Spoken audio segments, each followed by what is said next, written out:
All right, we're back again. As promised, this time we're going to talk about the effective mass and how we really get to this idea and how that really magically manages to take into account at least some approximation of the interactions within the crystal without all the hard work. But to start off, let's remind ourselves about the free electron model in 3 dimensions. So if we define this k squared is kx squared plus ky squared plus kz squared, that's just our wave vector in 3 dimensions, then our energy versus k relationship is h bar squared over 2m times k squared. That's something we saw way back at the beginning of the Schrodinger equation when we were first thinking about wave-particle duality, and this ended up working. Our free electron model worked very, very well. It was great for conductivity, both electrical and thermal, explained some outstanding problems that we had. The problem is what we did in the free electron model was threw away all the information about bonding that we had and all the interactions. So if you remember back to our nearest neighbor model, which we might call sort of a tight binding model, we started with a one-dimensional crystal of atoms where they're all at some spacing A, and then we labeled by site.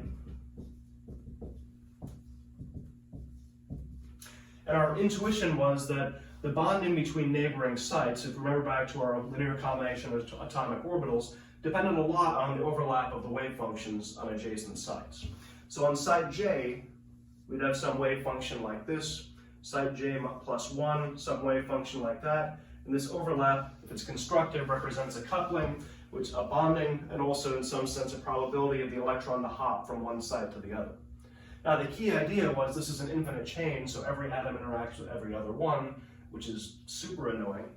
But if we look at the wave function at J minus 2, or J plus 2 rather, the overlap with the wave function from J is negligible because the wave function is decaying exponentially. So the idea is that we only use nearest neighbor interactions. So these 3 atoms are interacting. An electron on atom J sees J plus 1 and J minus 1, but the others are too far apart. Now, given that all the atoms are identical, what this basically did was boil the infinite crystal down to basically a 2-body problem, the atom and a neighbor, since both neighbors are equivalent. What this gave us was a dispersion relationship, E versus K, which was quite different than our free electron version. It was whatever orbital we started off was the ground state to begin with, times 2a cosine Ka, where again K is still the wave vector. This is the spacing of atoms, the lattice spacing, and this is basically the coupling or bonding strength A. Now, we can consider more excited states, then we could definitely have another band, possibly with some gap between where they're forbidden states, but that built up the band theory of materials for us that gave us a lot of ideas about why things are semiconducting or insulating or conducting, but this doesn't really get us much in terms of, can I now calculate the conductivity? Can I calculate how many electrons there are, things like that. So the idea is, can we sort of use what we have here and merge it with the free electron model to come up with something which maybe isn't quite as good as this, but is better than the free electron model? So the answer is clearly yes, or I wouldn't have brought it up. So first thing is back to mechanics. We're talking about matter waves long ago. The idea was that we had, on one hand, we saw the object as a small particle with some clearly defined velocity. In another context, we might think of it as a wave. So how do we relate the two? The idea is that the group velocity of the wave, not the phase velocity, is equal to the particle velocity. So the group velocity, then we could define as d omega dk, or equivalently 1 over h bar dE dk. So if you know the dispersion relationship, now k again, think momentum, because momentum is h bar k. If we know the energy momentum relationship, we're good to go. Now for a free electron, h bar squared k squared over 2m, dE dk is h bar squared k over m So the group velocity is, divide that by h bar k over m, which is nothing more than momentum divided by mass, assuming we're in the classical limit, non-relativistic velocities. No big deal, mv over m is v again. So that checks out. But that's an aside just to show you this is not crazy. Now we want to think more about the mechanics. What we'd like to do is, thinking back to our Ohm's law derivation, is if I could figure out what the acceleration is, apply an electric field and go through the whole thing again, but with the velocity and acceleration coming from the better approximation, our tight binding or nearest neighbor approximation. Well, the acceleration would end up being dv dt, just like it always is, or d by dt of 1 over h bar dE dk. Now then we can use the chain rule to say this is the same thing as 1 over h bar d squared e dk squared times dk dt. So following that, that's why there's a calculus prerequisite. So we'll mess around with the derivatives and put it in this form because it's going to turn out to be useful. Now the force is also then dp dt, or d by dt of h bar k. H bar is still just a constant, so that's h bar dk dt. All right, so then if I want to write the acceleration, I would say the acceleration is 1 over h bar d squared e dk squared. And now I'm going to use this little thing we just figured out and say, well, if I divide force by h bar, that is dE dk, or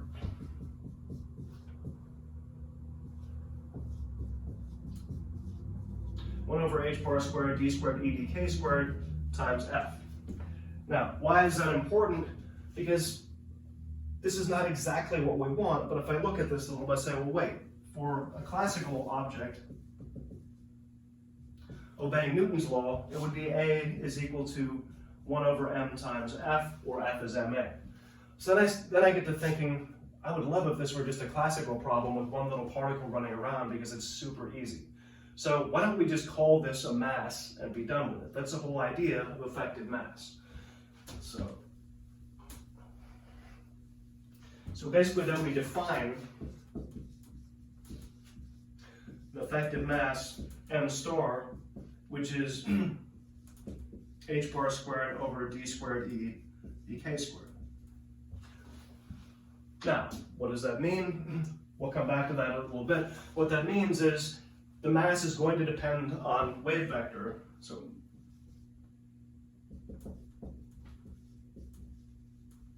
m is a function of k. M star is not equal to the mass of the electron in general. But if we look at this and say, if the second derivative were constant, this would at least be a constant. If E goes as k squared, at the very least, this is a constant. So why is it important saying E is something like k squared? We'll only come to that in a minute. But what do we mean by effective mass at all? Well, what it means is we don't have just a bare electron running around anymore. We have an electron interacting with the rest of the crystal, all of the other atoms in the crystal, or all the atoms in the crystal. And what that means is that it might react a little bit more sluggish than a normal free electron would. So if a given electric field results in a certain acceleration of a free electron, maybe this one only accelerates half as much. So we say, it looks like it's twice as heavy. That's the idea behind effective mass. Roll these complicated things up into an adjustable or experimentally measurable parameter. So one thing we can say that is our relationship we had for our tight binding model looked like that. So what this last part says is if the band is more or less parabolic, a free electron band would be parabolic. Ek is h bar squared, k squared over 2m. In the case you can approximate it as a parabola, it does look basically like a free electron with a constant mass that just happens to be different than the bare electron mass. So down here near the bottom, if I can approximate this as k squared, in this region, it's free electron-like with an adjusted mass m star. Why can we get away with that? Well, first of all, if you do the Taylor expansion for a cosine x is 1 and minus x squared over 2.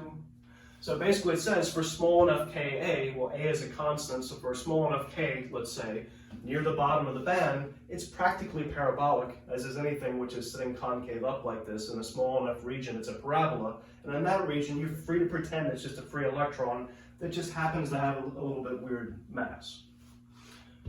All right, so that's one. The second thing is, does this check out for a free electron? For a free electron, E of k is h bar squared k squared over 2m. dE dk is h bar squared k over m. d squared E dk squared is h bar squared over m, a constant as promised. So for a free electron, m star is h bar squared over h bar squared over m, which is just m. So the sanity check works. Now, why is this important? Because in principle, it's going to lead to m being a function of k. And if we get to high enough wave vectors, that's inevitable. It's a little bit frustrating, but given that we're dealing generally, as we talked about, free electrons is filling everything up until the highest energy where things are filled, the Fermi level. Those are the electrons that are important for conduction, electrical and thermal. Those are the electrons that are doing things, and they have basically a very tiny range of wave vectors.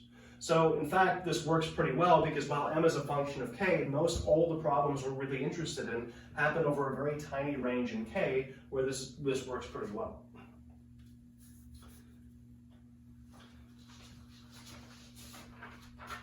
All right, now one other thing we can do, I'm not going to belabor this too much point, how does the mass vary with wave vector and blah, blah, blah. But one thing it can also vary with is direction. So it might be you have an anisotropic crystal, like let's just take a two-dimensional example, where we'll extend this a little bit so you get the idea.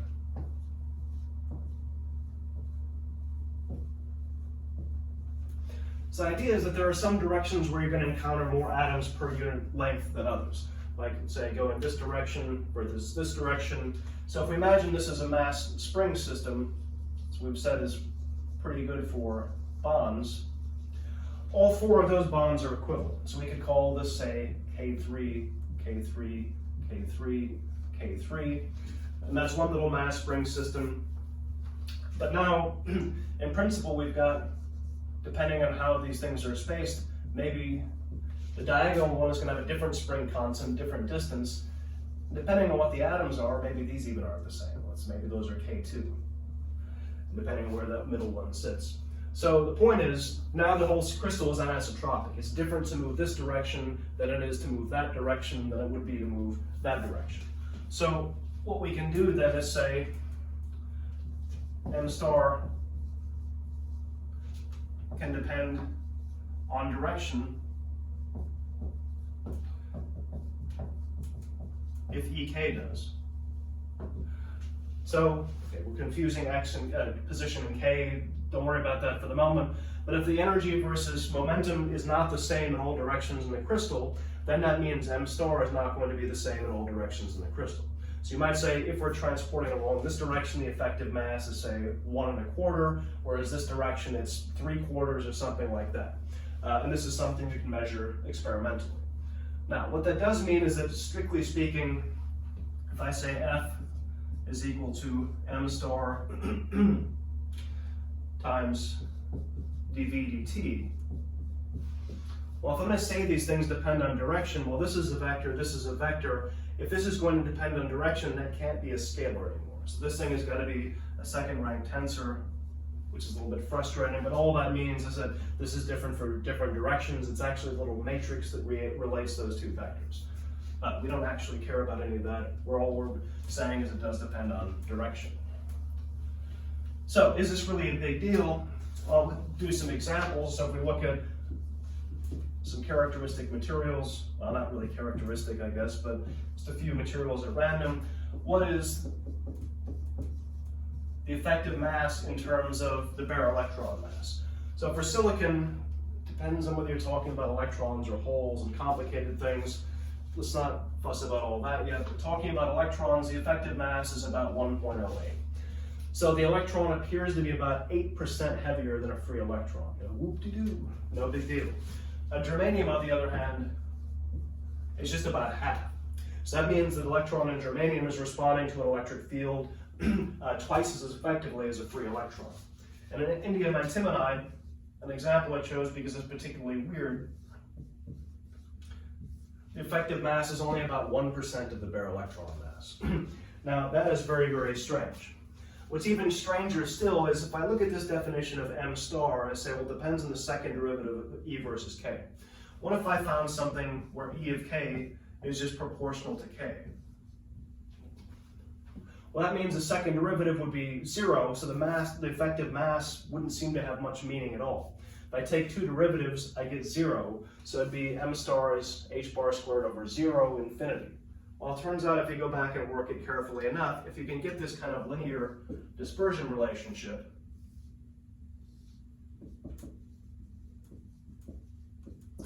what ends up happening, this is what happens in graphene, they behave as if the electrons in graphene behave as if they have no mass at all. Just because of the way that the two-dimensional graphene hexagonal lattice works out and the way everything is bonded together, it turns out the energy is linear in wave vector, which gives it an effective mass of 0. So it looks like all the electrons are completely massless, which is just really bizarre and more than we can get into. But the point is, overall, using the effective mass allows us to account in sort of an approximate way for all the electron interactions with the host crystal without doing all the terrible work to do it. And it is an experimentally measurable thing that we can get. And the next lecture we'll talk about how we can use this to think about conductivity. All right.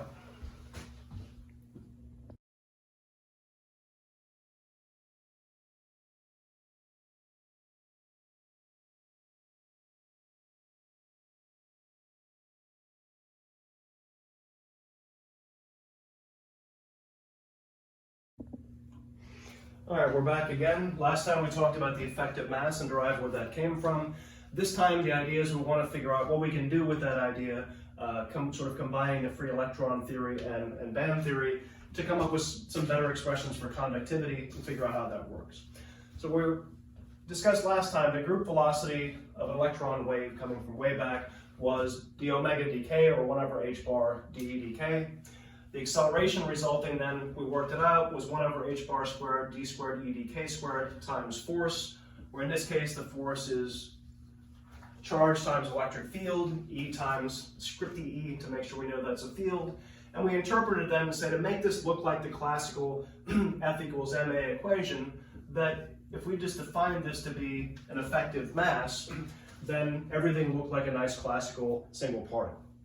All right, so that was one single particle. We can treat it like a free electron with the understanding that it may respond a little bit more sluggishly or a little bit more rapidly to the field than a free electron based on that effective mass.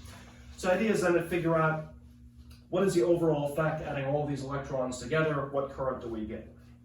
So basically what we want to do is note that the current for a single charge is basically just charge times velocity.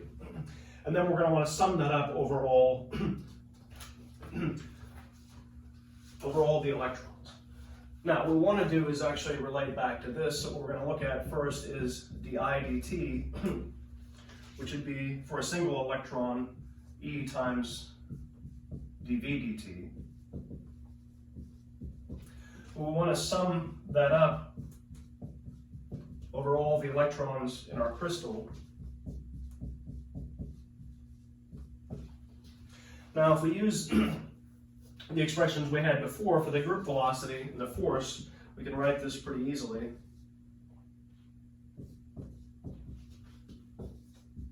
Now we're summing over all possible values of K for our electrons. Now, what we also know, this is relying on you having watched the previous lecture. So this is basically our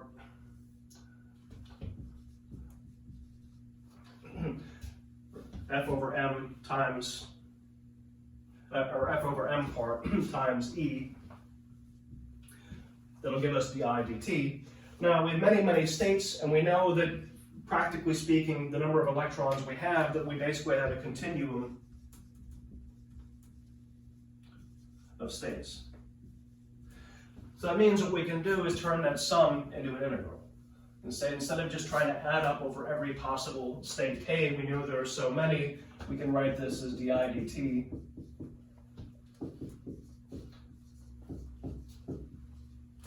as an integral of d squared e dk squared dk.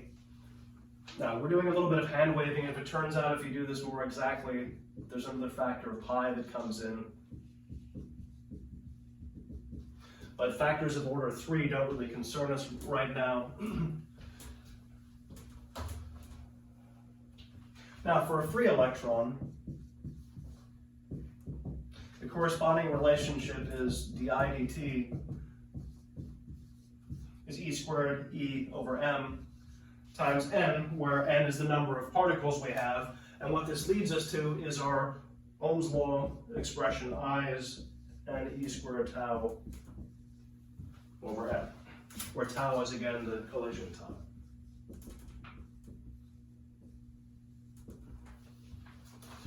All right, so that's what the free electron looks like. This is our, say, our bonded electron, or a nearly free electron. And if we just compare the two, we would say these would look awfully similar if, like when we did the effective mass, we said, what if the effective number of electrons is defined to be m over pi h bar squared times that integral.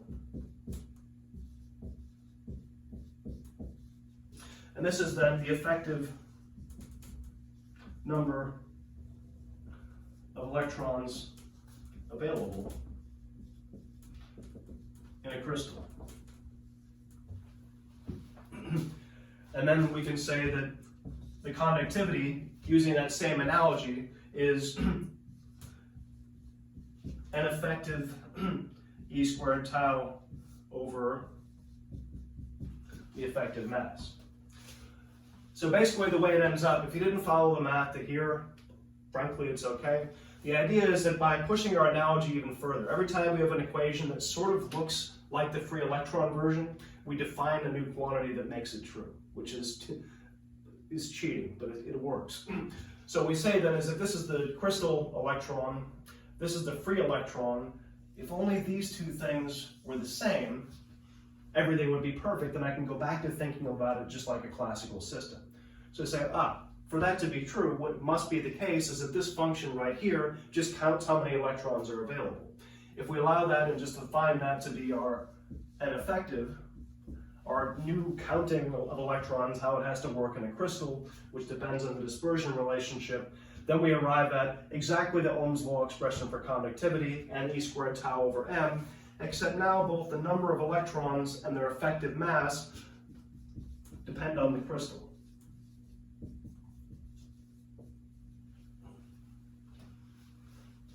So, but it's also kind of curious that it's going to depend on not just our crystal, which gives rise to some certain EK relationship in some specific bands. It's going to depend on how they're filled, because it still depends on the value of K. But this also, again, like I mentioned last time, very nicely captures the idea of anisotropy, that it may behave differently in different directions. If the packing is more dense along one direction, you might expect that the EK relationship is different, and you have a different effective mass than you do along this direction. And that's a thing we know to be true. So let's consider one band then, E versus K, which has some maximum value here. This is, again, this cosine relationship. And we'll say it's filled up to some energy, E max, like that. Now, if we fill up to some value E max, then the effective number of electrons is m over pi h bar squared, integrating from the K values at which you have that particular energy plus or minus Ka, d squared E dk squared dk, which is ended up being pi m over pi h bar squared de dk, evaluated at those two limits. Well, now what we can say is within our model, at least along one axis, everything is symmetric. So plus k and minus k are the same, meaning we have an even function. So we can just evaluate it at one limit and double the result. So that means the effective number of electrons is 2m over pi h bar squared de dk, evaluated at the particular k point of interest. And that's where I said, even though everything in principle depends on k, in practice you're always worrying about the little sliver of electrons right around the maximum field energy or Fermi energy. So we're restricted to a relatively narrow range of k so that it doesn't matter that it depends on k. Now, what is the key? The key is that n is proportional to the slope of E of k. So what that means is, near the if we have a flat band, for instance, at the top, if we have a flat band, the slope is relatively low with few electrons available. The same at the bottom. In the middle, large slope, many electrons. So what that means is right down here, the slope is very, very low, and of course that makes sense. What that means is at the bottom of the band, you've only filled up that many, so yes, of course there are not very many electrons available by construction. When you filled it up about halfway, the slope is nice and high here, de dk, you have lots of electrons available, that makes sense. Now, when you get to the top of the band, it's another way of saying that how many electrons are available. None really, because they don't have anywhere to go, is one way to think of that. For these electrons to be able to do anything, they need to have an empty state to go into, and there aren't any. So once the band is full, it's basically, you're done with that band, it's not doing anything. So basically, wherever de dk equals 0, you have no electrons available.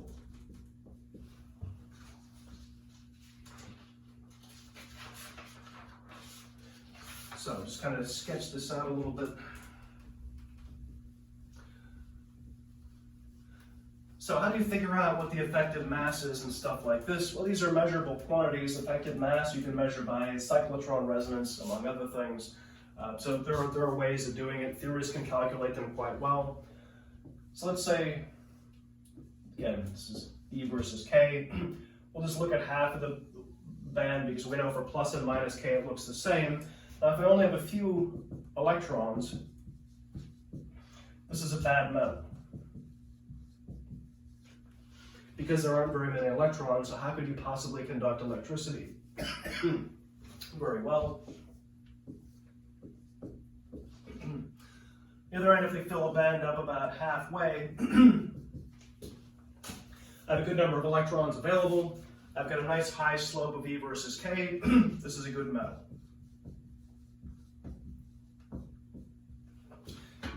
Of course, this is just saying we have enough electrons available to be a good metal. What we also have to do is look at what is the second derivative to see what is the actual value of the effective mass, because it may happen that we have lots and lots of electrons, but they're not terribly mobile because they have a large effective mass. So there are some more details yet. But I can also look at the contrasting case where I basically filled the band up all the way. And this is also a bad metal, or possibly an insulator, depending on whether there's another band available just beyond or not. So this is a bad metal or insulator, and it depends. If I fill this band up, if the next band doesn't start until some energy later, if there's a gap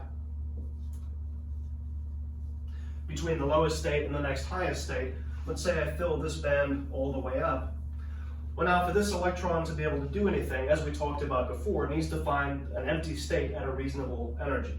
Well, the first empty state is here, so it needs to be excited by that much. Now, if this energy gap is very small, comparable to the thermal energy, no big deal. Eventually it's going to get a kick of thermal energy, and that's fine. Maybe you can apply enough voltage to shift these states, as we talked about. But basically, the energy gap is, let's say, on the order less than 0.1 eV. We call this a semi-metal. It's another way of saying it's really a crappy metal. There are not very many electrons available. They have this excitation barrier to overcome. But if you heat it up a little bit or you give it some impurities, it'll work. If the energy gap is on the order of, say, 0.1 to 4-ish eV, that's a semiconductor. And if it's greater than or equal to something like 4 eV, then we're talking about an insulator. All right, that was it on this short lecture about what can we do once we have the effective mass and how do we bring band theory into things. At this point, we're basically ready to worry about this case. How do we make semiconductors? What are they good for? And what devices can you build out of them? All right, until next time.